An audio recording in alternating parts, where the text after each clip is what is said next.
What's up mga OG? Nandito na nga ulit tayo sa housekeeping.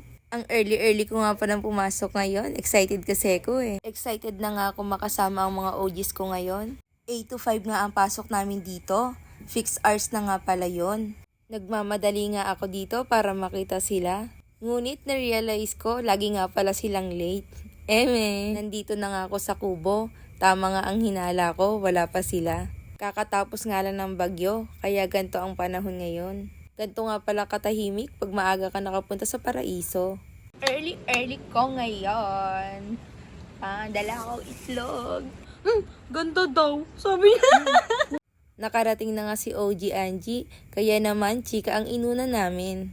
Pagtapos nga chumika, kami naman ay naglinis dito sa igloo. Munod nga sa akin dito si Angie dahil nagpapapansin siya. By the way, nagpapa-shoutout nga pala si Vince Romano. Mapagmahal times 2. Coke lang ang kapalit. Hi guys! Welcome to my vlog! Pahinga muna saglit. Marami pahinga kayo sa walet. Hey! Fuck! Blue pink tayo today. Excited nga si Angie na lumipat ako sa HK. Akala ko miss niya ako. Yun pala gusto niya mag-vlog. Pagtapos nga namin maglinis, kami naman ay kumain. Puro sahog. Hindi namin yung sahog na kasi sa Gusto ko maraming pansit yan yung sahog. Puro pansit walang sahog. Mali ko kung anong gusto mo.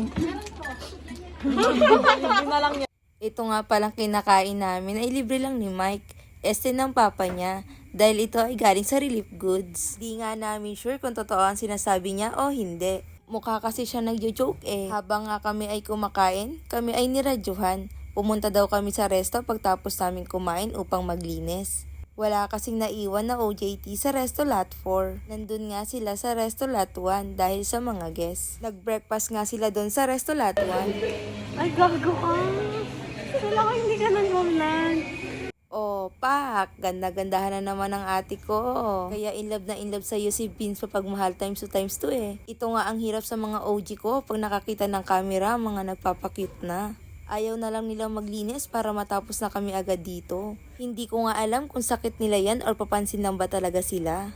Dahil nag-check out na nga ang mga guests namin, kami ay magbabust out at maglilinis na.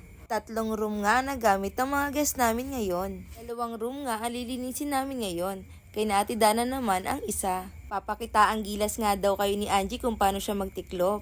Ganito daw ang tamang pagtitiklop ng cover at punda. Si Job naman ang mga nagbabas out ng punda at mga bedsheet. First time nga pala ni Job dito ngayon sa HK. Kaya naman tinuturuan namin siya ng mali. Ako nga ang nag-assign sa sarili ko sa CR. Dahil gusto ko nga maglinis ng CR. Ba yan? Mag-video ko. Alam na ako tinitiklo. Bakit ang tao ka naman kahit sa video lang? Ito na nga, nagpapakitang tao na nga dito si Jazz. Na full storage nga ang aking cellphone dito. Kaya naman tatapusin na natin to. Abangan nyo na lang ang kasunod na part nito. Dahil masyadong mahaba-haba ang video na to. Share the love. Ingat kayo palagi. Thank you for watching. Bye-bye!